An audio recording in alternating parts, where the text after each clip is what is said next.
Hello guys! Isang maganda at pinagpalang umaga sa inyong lahat. Nandito na naman ang inyong likod, si Alfonso. Ayan.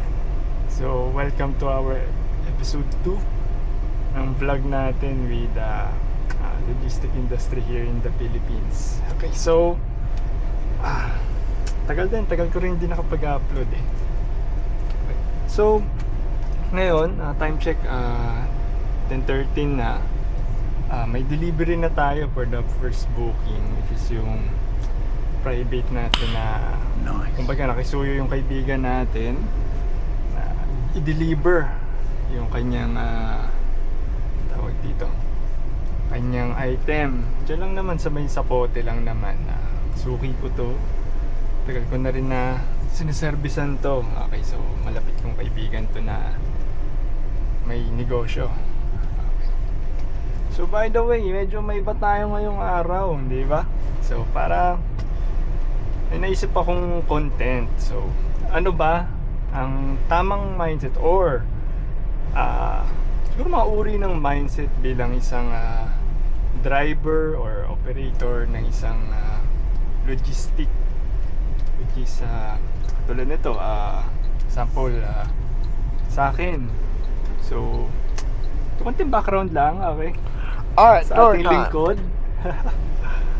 So, ever since na first industry ko, nasa sales ako eh. Okay, so back then pinaka first job ko is network marketing back then. So mga ano pa ako, I think age ko noon 22 years old, diba? So sa sales na dati kong pinagtatrabon, which is ngayon pa rin naman, tuloy-tuloy pa din naman kami. Ang problema lang sa akin sa side ko is tumitigil-tigil ako. Pero ang maganda naman dun sa experience na yun, ano tayo, kumbaga na-train tayo. Okay, na-train tayo pagdating sa sales. Okay, sa sales na yon, ayan, so kaya ako na-open at naisip na content natin is kung anong klaseng mindset. Okay, so back then sa sales, training ang pinaka main na, hindi ko alam, attraction ba matatawag or very interesting sa industry na yun. Which is ngayon pa rin naman, I think marami pa rin namang network company na nagtitrain, especially sa mga bago pa sa sales. Okay, so doon ang unang-una nilang ni-workout talaga mindset. So, okay, so to cut the story short, yung kaibigan ko to na nagpapadeliver sa akin, siya nagtuloy-tuloy. So ako, inconsistent ako that time. So titigil. Okay, so sila naman nagtuloy, kaya kapag bumabalik ako, nandyan sila. So ayan, then one day decide ako na susubukan natin tuloy-tuloy hanggang sa nag-expand na yung negosyo ng kaibigan ko, na sabi niya,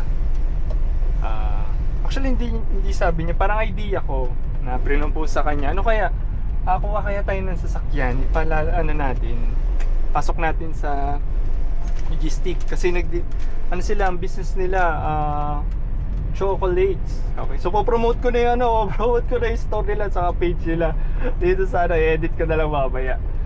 Okay, so DJ's Chocolate, ayan, kung kayo, gusto nyo ng mura at kalidad na tsokolate, kayo'y bumisita sa kanilang store. Okay, so ayan, so napaganda pa nung nag-start sila ng store. Ano na to, expansion na to ng namin sa sales. Okay, so sila mag-asawa nagmamanage to. Mainly ang pinakamayari nito si yung asawa niya. Okay, asawa niyang babae. So siya ang on hand dito. Siya rin naman ngayon kasi na ma-manage na niya. Okay, so anyway, ayun nga, to cut the story shorts, nagkaroon sila ng store sa tsokolate. Then nag-propose ako na, ba't hindi kaya natin subukan na ng sasakyan, na bumili, kumuha. Ako pa, wala akong capacity that time ng na kumuha ng sasakyan. So pinapose ko. Kasi pwede naman ako mag-drive eh. Marunong naman ako mag-drive back then. Kasi ang una naming sasakyan, sedan. Hati-hati pa kami ng mga kaibigan ko yun. Then, nung 2 years na natuto na, nakapag-ipon na ako ng experience sa kali, I decide to kumbaga kunin yung parte ko doon. Kasi ang plano ko, kailangan magkaroon tayo ng sasakyan. Yung pa rin naman ang goal natin eh. Sa first talaga lalo na especially sa mga new drivers, ang first goal nyo talaga matuto muna, di ba? Matuto muna kasi diyan man yung may mga dadating dyan yung mga gas-gas, mga bangga, hindi pa kasi beginner ka pa lang eh. Okay, anyway, so ayan, pumayag yung kaibigan ko sa proposal ko. So kumuha kami ng una naming sasakyan. So back then, 1 year ago, nagbaboundary ako ng sasakyan sa kanya. Okay. So ang sasakyan ko noon, Photon Harabas. Ang ganda. Malaking sasakyan yun eh. Parang yun, mas malaki pa sa L3 I think. Yung gulong nun, macho gulong nun. Yung sasakyan yun. So isang taon ko siya drive. Ayan, so nandun na naiipon. Hindi naman ako marunong nung basta ang mindset ko lang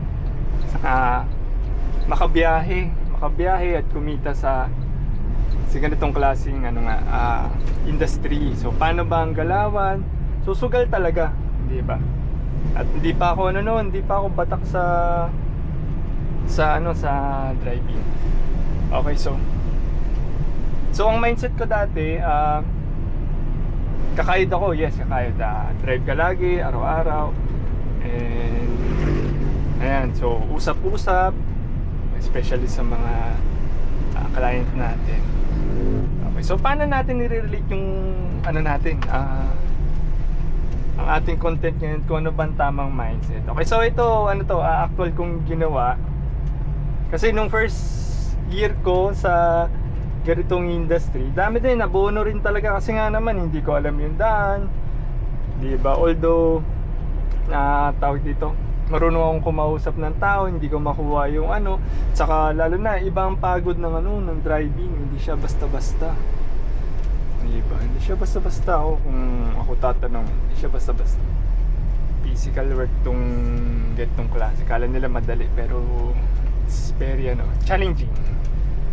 Okay, so ngayon, kailangan sinamari ko yun. Ano pa bang pwede kong gawin? Kasi syempre nasa sales naman tayo. Then that time, na-play ko na dapat palang hindi naman pala dapat, more on pag-isipan nyo tong mindset na to. Okay. So ano bang mindset or ano ang goal nyo sa ganitong klaseng negosyo? Kasi baka mamaya kasi na-interpret natin.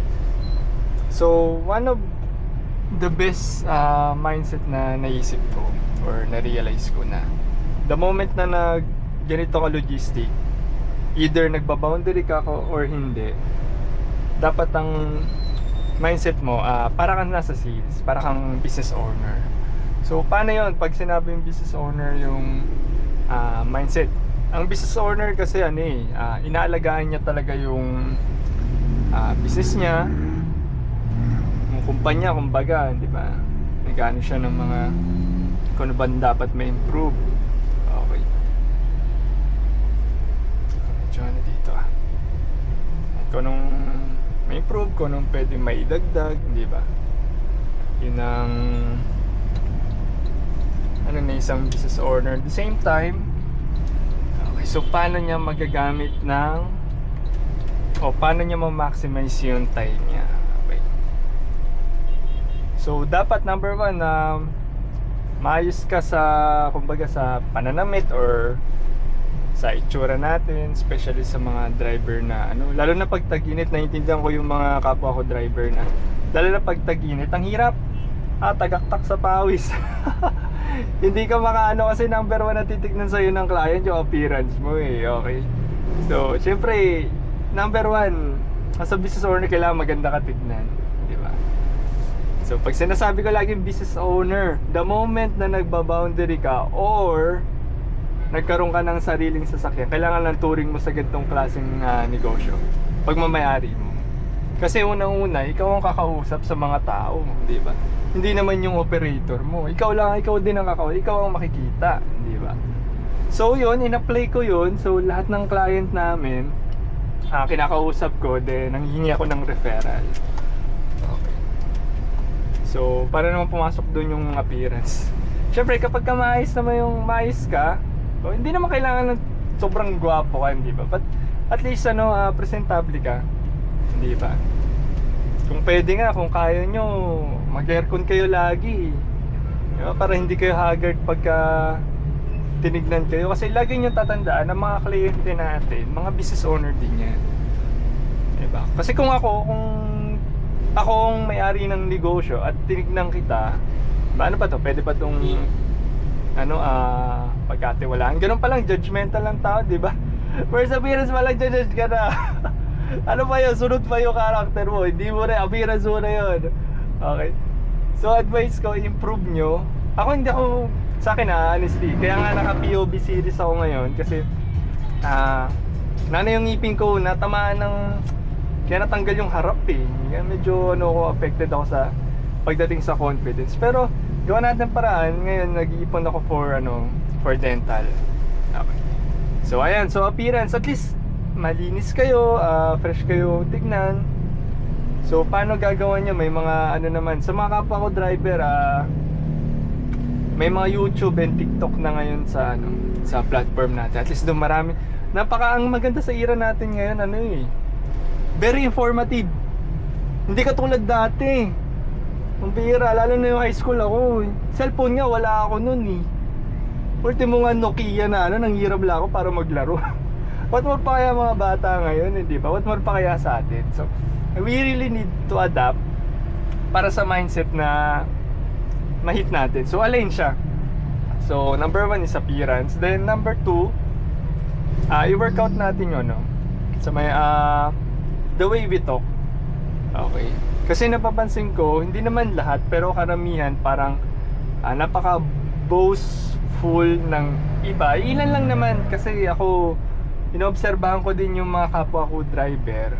At tinitignan ko kung saan sila nanggagaling kasi alam ko yung hirap sa kalye. Dati hindi rin ako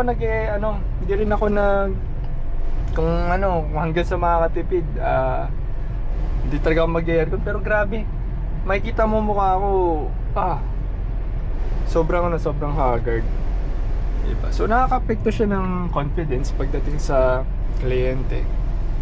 Okay, saan na ba tayo? Okay, so ayan, so character, ayan. So number 1, dapat may pleasing personality ka. Hindi ko naman sinasabing dapat, kasi may mga time talaga na pagka ang customer mo talaga alam mo naman sa industry na to, medyo di naman lahat, hindi ba?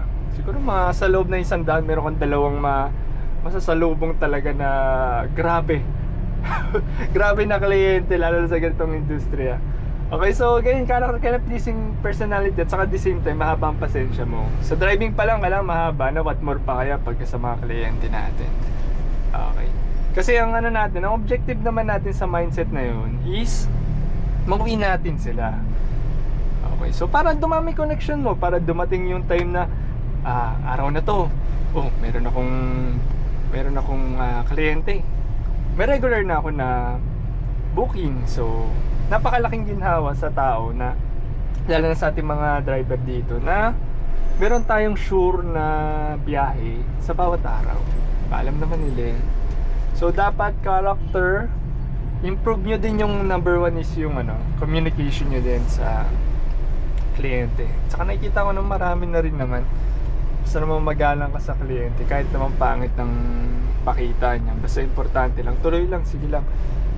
Hindi naman siya nagmi-mirror sa character niya Yung pinapakita niyo, yun yung nagmi-mirror sa inyo. Kaya kailangan maging aware kayo sa galaw talaga, lalo na pagkaharap niyo yung kliyente. Di ba? Kaya nagpa-factor yung yung sobrang init.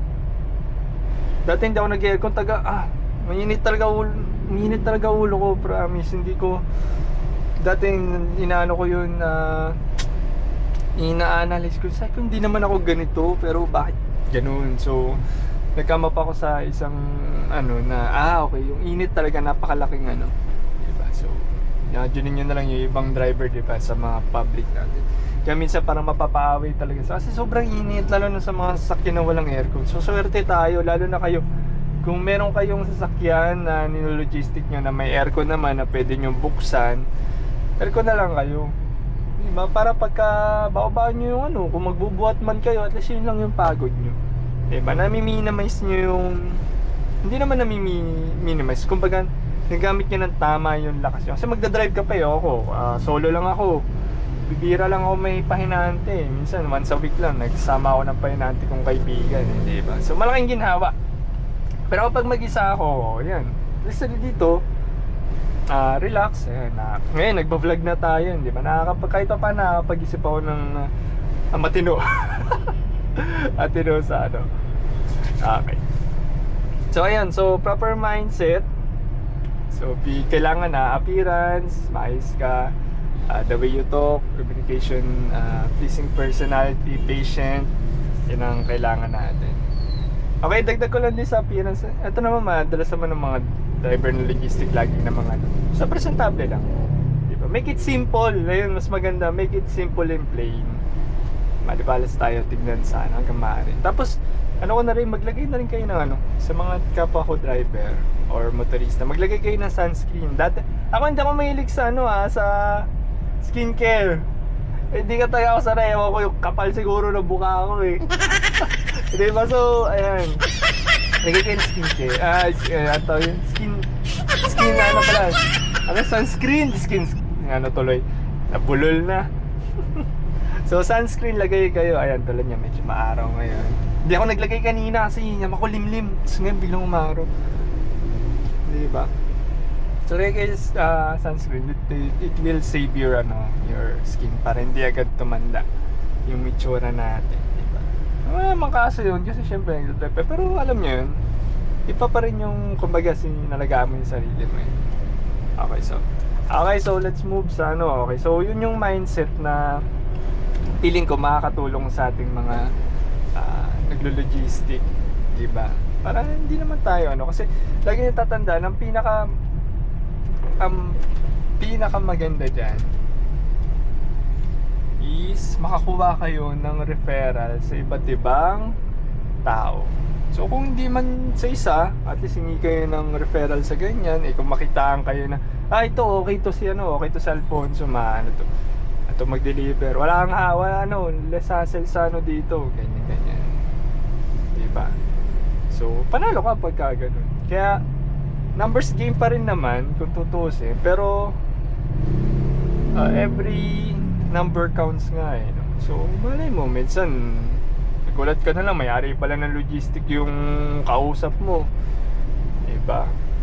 Kung maayos kang magsalita, maayos ang presentable ang maganda ang magiging usapan nyo. Di nawin mo siya.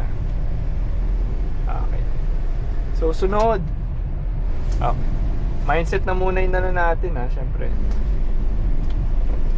So ito pa, meron pang isa na gusto ko i-apply nyo na makakatulong, na hindi siya makalawag, more on is yung abundance mindset. Okay, so nakikita ko kasi kahit naman ako dumaan din ako dun sa, alam niyo yung yung ang hina ng biyahe, walang booking. May mga ganun experience ako, napakadami experience, especially pag holiday. Wala tayo booking, matay tayo dyan para tayo makabawi dyan, diba? So ayan, may abundance mind. Pag sinabing abundance mindset is yung alam mo sa sarili mo na hindi ka mauubusan. Okay, so kailangan ma-practice nyo yun. So paano nyo gagawin yun? So actually sa ano pa lang yun akagibat siya, kaduktong siya, ang hirap mag-detect. Na tawag dito, kaakibat siya ng hassle nyo sipag nyo kasi kung hindi lang pala yun, perspective, kaakibat pala siya ng perspective. Sorry. So paano mo siya titignan? Okay, so halimbawa wala kang makuwang booking, paano mo titignan para gumanda yung, kumbaga mag-iba yung mood mo, at saka mag-iba yung galaw mo, at para mag-improve yung brains natin na kumayod lalo. Okay, so kung walang booking, isipin mo, Ito isipin mo, sa dami na nagninegosyo sa buong Pilipinas, napaka-imposibleng wala kang makuha. May mali ka lang ginagawa. Ganun lang yun. Okay. Eh paano yan, sir? Marami yan ganun. Yan, layo ko sa probinsya ako. Good. Ngayon, pag-isipan natin paano ka makakakuha ng book. Research, internet. Diba? Ito, alam niyo sa Transportify, hindi lang naman alam mo bang ano natin. Sa Transportify, may mga nakakakwentuhan ako na meron sa probinsya malakas si Transpo. Mas kilala siya kaysa kilala mo. So ngayon, so ibang tactics ka, Transportify ka naman. Kabila naman, pagka syudad, diba? So kailangan gagawin mo siya ng paraan in a way na, hindi, meron to. Magkakaroon ako. Diba? So abundance mindset. So more on shifting din siya sa perspective mo kung paano mo siya tignan. Saka maniwala kayo, hindi tayo mauubusan dahil araw-araw may pinapanganak talaga. May pinapanganak ng mga future doktor, future engineer, mga future businessman, di ba? Hindi ka mauubusan. So ganun yung way na para mag-improve or ma-clarify yung magkaroon ng clarity yung mind natin sa gitna ng chaos. Okay, so ganyan. Hindi ba? So dapat ganun, practicein natin. May ano pala dito, condolence po. Tama na ata. Okay, condolence. Hindi ko na kung parade or baka may patay kasi. May white na balloon. Muhatang patay ata. Okay, so anyway, ayan. So ayan nga, abundance mindset. Importante. Actually, parang balito dyan. So ayan, since open naman natin yung sa abundance saka perspective, anahin natin yung sa perspective kung paano natin mapapractice. Okay, so marami naririnig nyo na rin na yung iba pagka may mga nangyayaring bad situation, so inaano nila, ina-advise nila positive lang, di ba? So back then ko rin yan, na-apply ko rin naman ngayon. Hindi kasi may nag-iba yung positive lang, hindi pwede yung ganun, di ba? Dapat din positive in a way na hanapan mo ng solusyon. Okay. So ganun ibig sabihin ng positive mindset, kumbaga yun sa perspective. Ano pa yung nakikita mong maganda sa sitwasyon mo ngayon? Okay, so ito pampa-improve to ng ayan. So sa akin, example natin sa akin sa biyahe. Dati hindi ko talaga lalo na naiinis ako pagka namamali ako ng liko. Meron ako one time na mali ako ng liko sa NLEX. Ang layo ng inikutang ko. Oh no! Parang 6 kilometers yata dun sa drop-off ko. Grabe yun. Sobrang short ako ng fan. Siyempre, inano ko yung gasolina ko Diba? Tingnan ko sa akin, may lugi na naman tayo dyan. Okay. So, biglang shift. Hindi tama to. Kailangan ko kumalma. Hold up. So, tingin ako kung ano yung mga bagay na meron ako na pwedeng i-improve or in short, maging kung anong natin, pagpapasalamat. So grateful. So yan, that time meron akong sasakyan, naka-aircon ako, at least ligtas ako. Diba, may opportunity tayong kumita ng hanap buhay. So ayun, after that, nag-shift yung mood ko na okay, so panibago ulit kapag nare-reset. So it's very effective, lalo na pagka nahirapan kayo. Iba, tapos sabayan nyo talaga na action. Okay, gumawa kayo ng paraan. Galaw. Hindi ba? Para nasa peak condition yung sarili nyo na hindi kayo basta-basta masira yung mood. Kasi ang mahirap kasi pag nasira yung mood, ang pangit kasi dyan, makadamay ka ng iba. Paano kung nadamay mo yung kliyente? Hindi ba? Eh, ang ganda pala. Ano pala yun? Kausap mo pala may-ari nung store. Eh, kahanap sila ng ano. Eh, na damay mo ng ano, ng bad mood. O, eh, di wala na. Babay na. Hindi ba? So, ganun ka-importante yun. Kasi, meron ako yung kaibigan ko na ito, yung owner nito, na napakahaba na napakahaba na pasensya. Hindi siya, ano, hanggang maaari, hindi talaga siya na bad trip.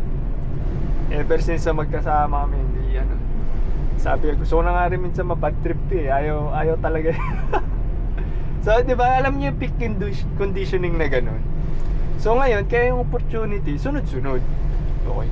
So, sa atin, maintain natin yun, yung practice natin yung positive mindset with the shifting ng perspective. Okay, so, to negative to positive, di ba? So, pinaka bottom line doon, tingnan mo kung ano yung mga pwede mong ipagpapasalamat, di ba? So, healthy tayo, di ba? Diyan tayo, buhay naman tayo. Nakakayod naman, malakas ang ano, katawan natin.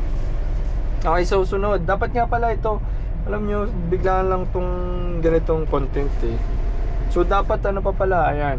So, number 1. Dapat pala itong number 1. Hindi ko na kasi, biglaan lang eh. Isang mindset, kailangan healthy tayong mga ano. Yung health natin number 1, lalo na especially sa ating mga driver, diba?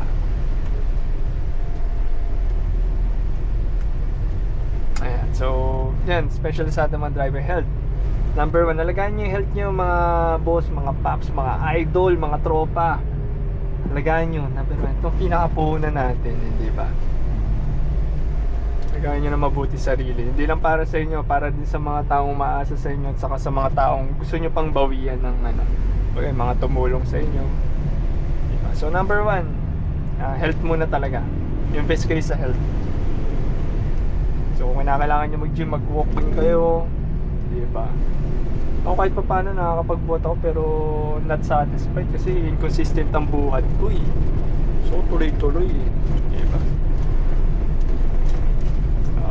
So kakat ko muna, medyo ano to, tawag dito, lobat na ako. Cha-charge ko lang saglit, tas balikan ko kayo ngayon. Okay, since maganda tong topic na to. Okay, see you in a minute. Okay, katapos lang natin mag-charge. Ayan, bilis din pala itong ubos yung battery, or hindi ko lang na-charge kaninang umaga. Okay, anyway, ayan, saan ba tayo na putol? Sa ano pala, yung health, priority yung health. Especially sa mga driver na katulad natin, napaka-crucial ng health. So kahit naman, tututusin kahit naman sa ang larangan. Kasi ngayon, sabi nga nila, ang new wealth is health. Which is totoo, kasi ang pinagkukuha na naman talaga natin, ng pinaka main source natin is yung ano natin ang katawan natin di ba? So much better kung nasa kondisyon ng katawan nyo, di ba, nakakapag-isip tayo ng maayos, ma-sharp tayo, di ba? Kasi minsan talaga, lalo na mako-compare nyo pagkapagod na pagod ang katawan, di ba? Alam mong kaya mo pero yung katawan mo kumakausap sasabi ng medyo pagod tayo, boss. Di ba, mga ganun? So napaka-crucial. So ako sa driver, napaka-crucial lalo na yung tulog. Minsan hindi pa ako makatulog sa ano ng gabi, agad-agad, hindi basta-basta kasi dami ko iniisip din di ba? Iniisip ko rin, meron din tayong kahit pa paano maliit na negosyo na hindi natin pwede pabayaan kasi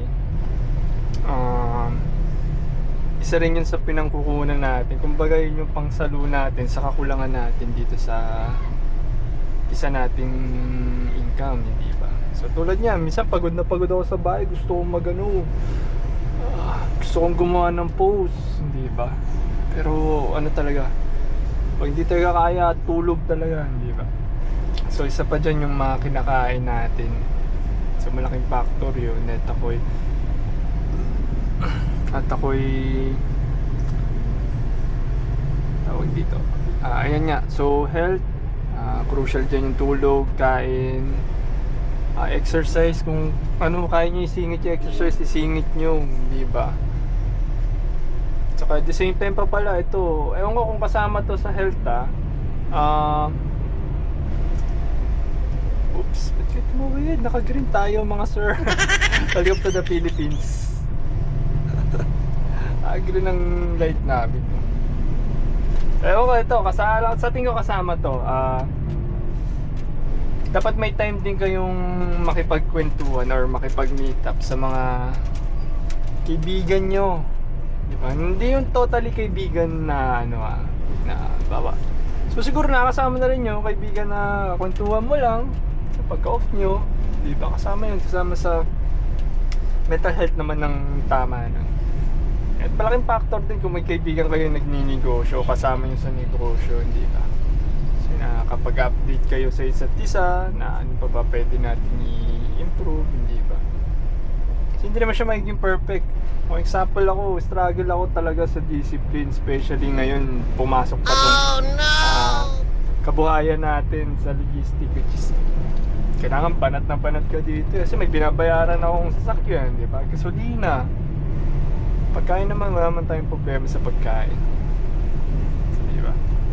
So ayan, so health ang pinaka-last natin. So dapat nga first to nabigla ko lang kasi itong content na to at kay hindi ba? So umpisa pa, okay, dagdag ko pa actually hindi na to sa content ng mindset. Next time na lang pala. Content naman natin kung anong mga pwede nating kung pagkano pa bang mga diskarte ang pwede nating gawin as a driver, di ba? So okay. So hanggang dito na lang ang video natin mga sir, ma'am, pops, idol. Wala pa tayong tawag sa ating kunong klaseng audience ba na natin. Dito na lang video natin. So don't forget to like and subscribe para masubaybay nyo yung mga uploads ko. Ngayon na medyo iba lang ang tama natin kasi naisipan ko lang to paulit-ulit kasi sa deliver pipicture ako ko yung natin, di ba? So medyo iba naman para makatulong-tulong naman tayo na sa tingin ko na malaking bagay, lalo na sa akin din, di ba, nakatulong din siya. So sana ma-apply nyo din sa inyong kabuhayan, di lang sa kabuhayan, pati sa negosyo nyo na din, di ba? Kung nagsisimula kayo, apply nyo na rin. Okay, so dito na nagtatapos ang inyong lingkod. Salamat sa panonood. Hanggang sa muli. Bye-bye.